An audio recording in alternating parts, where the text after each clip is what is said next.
What's up, guys? We're going to do a video on how to take apart and clean a 1911 real quick.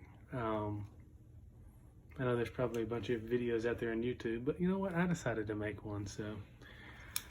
So first you need to make sure it's unloaded, no magazine, and then inspect the chamber. Okay, so really there's two ways you can take it apart. You can take it apart like a Glock as well. You can pull that and then line that notch up and then push your pin out.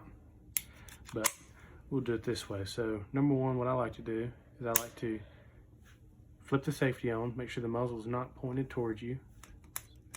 There's a little pin right here that you want to take and then twist, and some of them are tight. So if they are, the best thing to do is pull the slide back just a little bit to where you can, it's hard to kind of do sitting down because I'm trying to do it to where y'all can see. Okay, now slowly let this up. It's under spring tension. And now you can turn your barrel bushing the other way, take that out the front.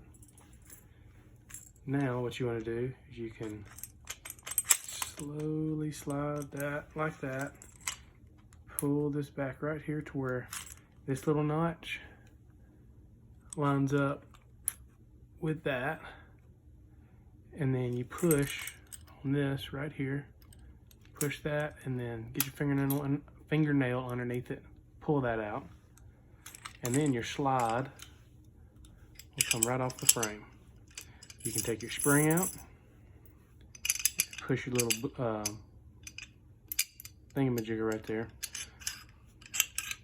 and then that will come out. And that's really all you have to do for a field strip on one. And then I somewhat cleaned this the other day, and you just want to kind of clean inside the rails on this, and then clean this, clean your locking grooves in here, and then I like to clean up here too as well. And then on your on your frame, you want to clean your frame rails and make sure there's no debris or anything in there. See, I have a little bit, I shot this a little bit ago. So and then on your barrel, you can run patches through and then clean your I don't remember what that's called. I know what it's called, but I guess you just forget when you're on camera, right? You can clean down your spring, because a lot of time it'll have carbon build up, and then clean your guide rod. So to put it back together, what I like to do is I like to stick the barrel in first, push that down, get your spring, and you want to make sure that this little rounded off edge is facing towards the barrel. That way it rests on it like this. Just like that. And then what you can do is, okay, so this is a Series 80 action. So that little rod right there, when you turn it upside down, it's not gonna do it. It'll do it here in a minute, but it'll actually come up and it'll prevent you from being able to just slide it on. You have to move it out of the way. So we'll do this.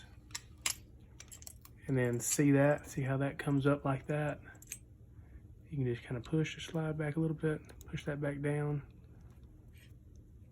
and then your slide will go right back on. So now what you want to do is you want to line that up to where you can see through and make sure the little barrel link is lined up through the hole. And then you want to put your slide lock in, and this is where a bunch of people mess up on it. So they'll try and they'll slide up, and then they'll get what's called an idiot mark right here, and it scratches all up the side of it. If you take it up like this and then just kind of push and then lock in just like that once you line that back up. So push it in and then slide that back, and then it'll go in the rest of the way. Now what we're going to do is we are going to reinsert the barrel bushing. So turn it, if you're looking at the bottom of the pistol like this, turn this barrel bushing to the right, and then turn it back to the left like this, Excuse the cat, please. And then take your plunger and then push that back down like so, inside. And I like to kind of rest it right there on that edge to keep it from the spring pushing it back out. Take my thumbnail, push down the slide a little bit to relieve pressure, because this is a pretty, it's tight. And then you want to function check, make sure everything works, make sure it's unloaded, point it away, and test fire. And she's back together. I tell you, if you're going to get a 1911, get one like this, because this one is something else. It's a Remington R1 enhanced, and I guess really the only difference is you have some of these, I think they're Novak. They're like a Novak style target sight. If you want to look through, that's hard. Trying to line that up. There it is. But you get an extended beaver tail. These cool. I think they're, what style grips are these? I can't remember, but the trigger on it is great. I did a little trigger work on the springs and stuff to lighten it down. I'd say it's probably about 3.5 pounds now, which is awesome. You have your front cocking serrations, extended safety. It's just overall a really, really great firearm. But anyway, thanks for watching.